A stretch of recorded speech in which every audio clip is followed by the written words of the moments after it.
Imamat 26, kita mulai dari ayat yang ke-14. Imamat 26 ayat 14 dan seterusnya ke bawah. Satu perikop tentang apa perikopnya di situ? Kutuk. Ya. Jadi pada pagi hari ini saya akan bawa temanya tentang tidak taat sama dengan kutuk. Ya, tidak taat sama dengan kutuk. Kita baca dulu ayat 14 sampai 16. 1, 2, 3. Tetapi jikalau kamu tidak mendengarkan daku dan tidak melakukan segala perintah itu, jikalau kamu menolak ketetapanku dan hatimu muak mendengar peraturanku, sehingga kamu tidak melakukan segala perintahku dan kamu mengingkari perjanjianku, maka aku pun akan berbuat begini kepadamu, yakni aku akan mendatangkan kejutan atasmu, batuk kering serta demam yang membuat mata rusak dan jiwa merana. Kamu akan sia-sia menabur benihmu, karena hasilnya akan habis dimakan musuhmu. Dan seterusnya ke bawah. Ya, jadi ketidaktaatan itu hanya akan mendatangkan kutuk. Kutuk itu apa? Kesusahan. Ya, kesusahan. Macam-macam kesusahan akan datang kepada setiap orang yang tidak taat. Ya, saya ulangi. Macam-macam kesusahan akan datang kepada orang yang tidak taat. Ya, makanya saya bilang penting sekali ketaatan. Ya, taat dalam segala hal. Ya. Jadi Alkitab itu dicatat untuk apa? Ya, untuk memperingatkan kita kan. Ya, ketika kita baca, oh ini pernah terjadi. Berarti saya tidak akan mengulangi lagi kejadian yang sama. Nah, itu tujuan Alkitab dicatat. Selain Allah berbicara kepada kita di situ. Ya, ini Allah berbicara kepada bangsa Israel. Aturan-aturan yang diberikan kepada mereka ketika mereka berkati di tanah perjanjian. Ya, yang sering saya katakan, kita dulunya adalah manusia yang berdosa. Ketika kita diangkat Tuhan, dibersihkan oleh Tuhan, ditebus dengan cara yang mahal. Ya, jangan kita lakukan lagi hal-hal yang dulu kita lakukan. Tapi marilah kita lakukan hal-hal yang menyenangkan hati Tuhan, supaya kita diberkati oleh Tuhan, supaya kutuk itu dijauhkan dari hidup kita, supaya kesusahan itu dijauhkan dari hidup kita. Ya. Kalau ditanya, siapa yang mau hidup susah? Hah? Ada yang mau hidup susah? Ya, semua orang kalau ditanya tidak mau hidup susah. Ya, tapi tidak mau melakukan apa yang membuat mereka tidak hidup susah. Tidak mau melakukan apa yang membuat mereka hidup dengan penuh kebahagiaan, dengan penuh sukacita. Ya. Nah, dikatakan dosa satu orang itu menjalar kepada semua orang. Ya. Ketika manusia jatuh dalam dosa, Adam dan Hawa jatuh dalam dosa, kamu merasakan dosanya enggak? Dampaknya merasakan enggak? Ya. Kalau buat bedlock susah enggak? Susah. Cari uang susah enggak? Susah. Itu dampak dari dosa. Tanah dikutuk. Ya. Kamu akan bersusah payah untuk mendapatkan hasil dari tanah. Waktu mereka belum jatuh dalam dosa gimana? Happy enggak? Setiap saat mereka bisa berkomunikasi dengan Tuhan. Tapi ketika mereka jatuh dalam dosa, hubungan dengan alam semesta jadi rusak. Hubungan dengan sesamanya jadi rusak. Masih harmonis enggak hubungan Adam dan Hawa? Apa yang terjadi di situ? Adam dan Hawa sesamanya dengan lingkungannya. Tanah bersahabat lagi enggak? Enggak. Binatang bersahabat? Saling menyalahkan di situ kan. Adam bilang, itu perempuan yang kau taruh di sampingku. Itu ular. Nggak ada damai di situ. Akibat dari ketidaktaatan. Hati-hati saya kata. Kamu melakukan dosa, kamu tidak akan damai dengan hatimu, kamu tidak akan damai dengan orang lain, kamu tidak akan damai dengan Tuhan. Ya, itu dampaknya. Dan akan menjala. Saya katakan ketika kamu melakukan pelanggaran, tidak hanya kamu yang kena dampaknya, sesamamu kena dampaknya, lingkunganmu kena dampaknya, orang tuamu kena dampaknya, semua. Nah, makanya firman Tuhan katakan, taat. Ya. Ketidaktaatan itu hanya akan mendatangkan kesukaran.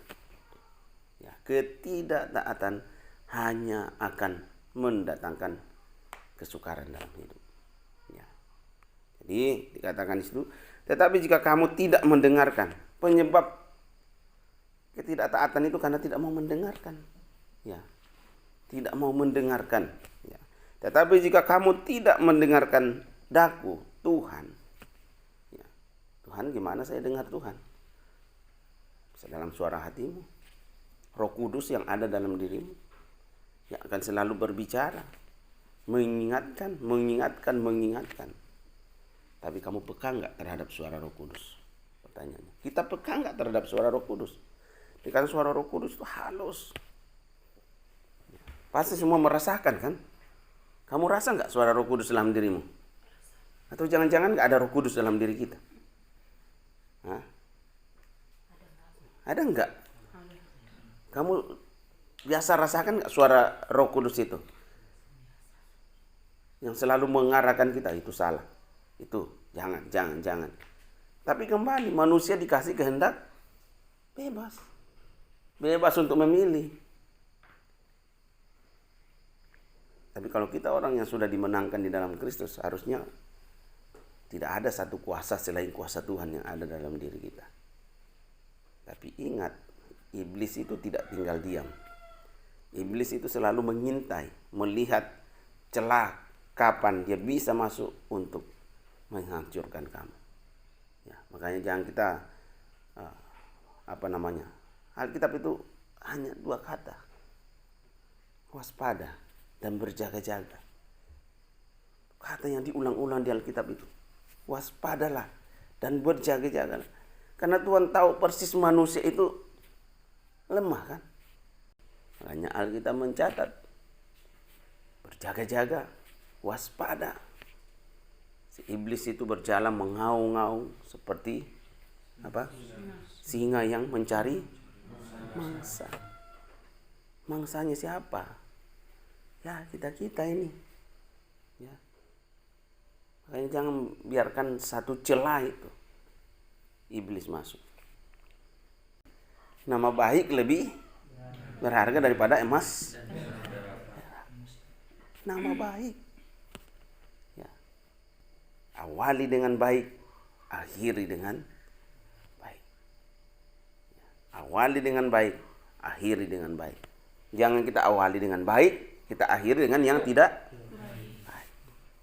Kita bilang, mau 1 baskom kamu ke bayi kamu tetesin 1 tinta, 1 pelanggaran. Semua kebaikan kamu itu akan rusak, nggak ada orang akan ingat. Yang orang ingat adalah kesalahan. Ingat, ya, untuk kita semua, untuk saya juga, ya. Bahwa sia-sia semua apa yang kita sudah bangun baik-baik dan akan hanya dihancurkan oleh satu kesalahan. Makanya Alkitab tidak salah mencatat waspada dan berhati-hati. Di saat kamu merasa kuat, disitulah kamu harus hati-hati. Ya. Di saat kamu merasa kuat, di saat merasa rohanimu baik, hati-hati. Ya. Ingat, Alkitab mencatat iblis tidak tinggal diam. Dia selalu memantau dan dari jauh. Tapi ketika Kristus ada di dalam diri kita, Kristus yang hidup, bukan Kristus yang mati. Ada Roh Kudus di dalam diri kita.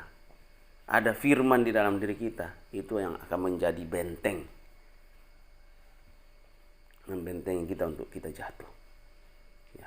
Nah, kembali ke sini. Penyebab semua ketidaktaatan itu karena kita tidak mau mendengar. Ya. Tidak mau mendengar Tuhan, tidak melakukan, jangan kamu lakukan, mendengar saja tidak. Atau kamu pun mendengar tapi kamu tidak melakukan, sama saja, tidak ada hasilnya. Ya kan? Tetapi jika kamu tidak mendengar daku dan tidak melakukan segala perintah itu, jikalau kamu menolak ketetapanku dan hatimu muak mendengar peraturanku, sehingga kamu tidak melakukan segala perintahku dan kamu mengingkari perjanjianku, maka aku pun akan berbuat begini kepadamu. Ya, membaca semua itu kesusahan yang dialami Israel ketika mereka tidak taat pada perintah dan perjanjian Tuhan. Apakah kita ada perjanjian dengan Tuhan? Hah? Kamu pernah punya perjanjian dengan Tuhan? Pernah enggak? Pernah? Pasti. Dalam doa-doamu pasti. Tuhan, kalau Tuhan gini, aku gini.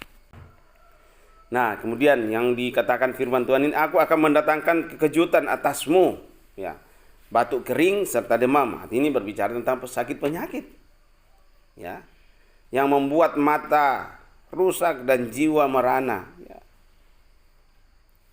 Pandangan yang mata itu bicara tentang pandangan. Seakan-akan hidup sudah selesai. Aku mau mati saja. Aku enggak kuat lagi. Matamu rusak akibat dari ketidaktaatan. Kamu enggak bisa melihat masa depanmu. Ya. Jiwamu merana. Kamu udah enggak berpikir dengan baik. Ya. Kamu enggak bisa berpikir dengan baik. Kamu akan sia-sia menabur, apa yang kamu kerjakan tidak menghasilkan apa-apa. Ya. Kamu akan sia-sia menabur benihmu, karena hasilnya akan habis dimakan musuh. Ya. Tidak ada yang kamu dapatkan. Jadi ketidaktaatan itu tidak akan menghasilkan apa-apa. Ya. Kita sudah tahu ketidaktaatan itu tidak menghasilkan apa-apa, kalau kita masih doyan ke sana. Ini tangkap baik-baik ya. Tangkap baik-baik supaya saya inginnya kamu tuh diberkati. Ya. Apa yang kamu tabur akan menghasilkan. Panenmu yang masa lampau masih ada, sedangkan panen yang baru sudah datang. Jadi tidak pernah kekurangan. Tapi kalau kamu tidak taat, yang terjadi bayar ini nggak ada uang, mau ini nggak ada uang, mau ini nggak ada uang. Ya. Kemudian dikatakan, dan jika kamu datang dalam keadaan yang demikian pun tidak mendengarkan, sudah tahu susah, sudah tahu ini, tapi tidak sadar-sadar. Kalau kamu baca dari satu perikop ke bawah itu, berapa kali dikatakan saya sudah datangkan ini, tapi tidak sadar-sadar. Ya. Saya sudah khotbah di sini pagi-pagi, tanggal berapa sekarang, jam berapa sekarang, besok terjadi lagi hal-hal ketidaktaatan. Tuhan katakan apa? Ya. Dan jikalau kamu dalam keadaan yang demikian pun tidak mendengarkan daku, maka aku akan lebih keras menghajar kamu. Ya. Tuhan yang bicara pada Musa, pada bangsa Israel. Kita percaya firman Tuhan ini ya dan amin masih berlaku. Dan ini masih mendidik kita sampai sekarang. Firman Tuhan katakan, jika kamu, ya saya sudah memberikan akibat dari ketidaktaatanmu, tapi kamu gak sadar-sadar, aku akan menghajar kamu lebih keras lagi. Apa? Aku akan lebih keras menghajar kamu sampai 7 kali lipat karena dosamu atau karena pelanggaranmu. Jika hidupmu tetap bertentangan dengan aku, Tuhan ya, dan kamu tidak mau mendengarkan Tuhan, maka Tuhan akan makin menambah hukuman atasmu sampai 7 kali lipat setimpal dengan pelanggaranmu, dengan dosamu. Saya percaya kalian sudah baca ini, apalagi yang senior-senior yang sudah selesai 1 kali baca Alkitab, pasti baca ini. Ya. Saya saja merinding bacanya. Ya. Makanya Tuhan katakan, kuduslah kamu sebab aku kudus. Apakah firman Tuhan ini akan berlaku? Firman Tuhan akan berlaku. Ya. Oh, berarti Tuhan tidak punya belas kasihan. Justru Tuhan punya belas kasihan supaya kamu sadar. Dikasih begitu. Ya. Selanjutnya dikatakan, jika kamu dalam keadaan yang demikian pun tidak mau kuajar. Nah, itu ayat 26, ayat 23 sampai 24. Jikalau kamu udah susah, kamu udah dikasih macam-macam hukuman, Tuhan katakan, jikalau kamu dalam keadaan yang demikian pun tidak mau kuajar dan hidupmu tetap bertentangan dengan aku, maka aku pun akan bertindak melawan kamu dan aku sendiri akan menghukum kamu 7 kali lipat karena dosamu. Sudah macam-macam Tuhan kasih, nggak sadar-sadar. Tuhan sendiri akan turun tangan. Kamu berhadapan dengan Tuhan. Masih berhadapan dengan Musa. Masih enak. Tapi kamu nggak sadar-sadar. Kita firman Tuhan. Dan dikatakan di situ, jikalau kamu dalam keadaan yang demikian sudah terpuruk, sudah susah, tapi nggak sadar-sadar. Kamu dalam keadaan yang demikian pun tidak mau kuajar. Dan hidupmu tetap bertentangan dengan daku.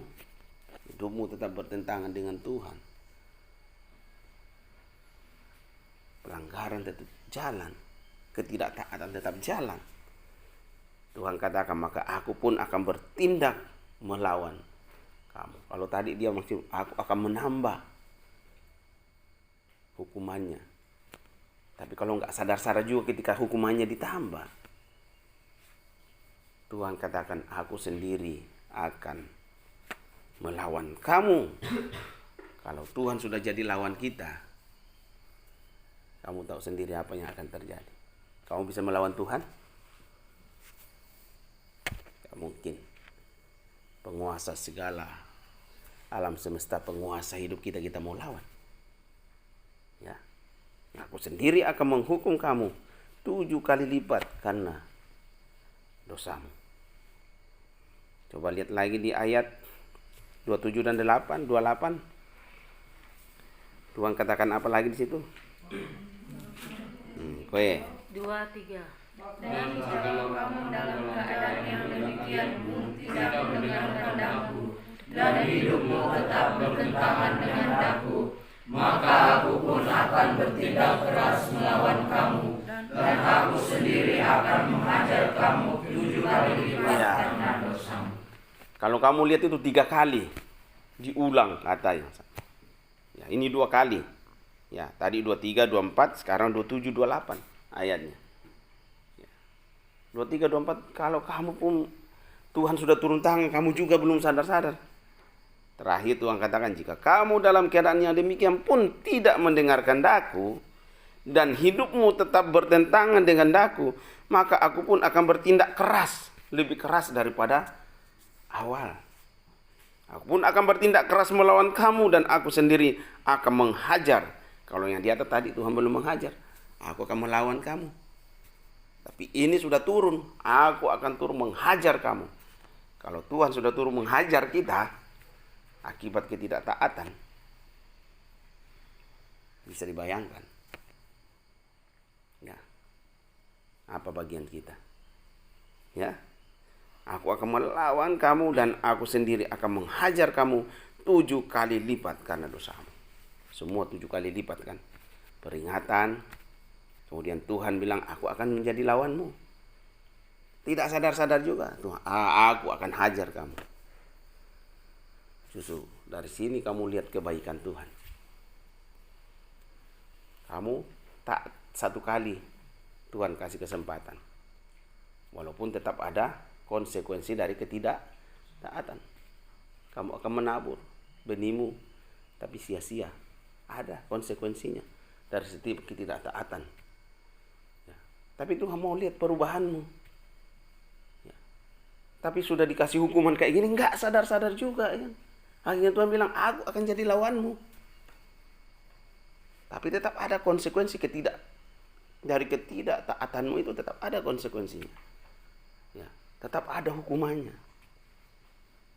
Tapi hukumannya sudah ditambah, nggak sadar-sadar juga. Akhirnya Tuhan, udah,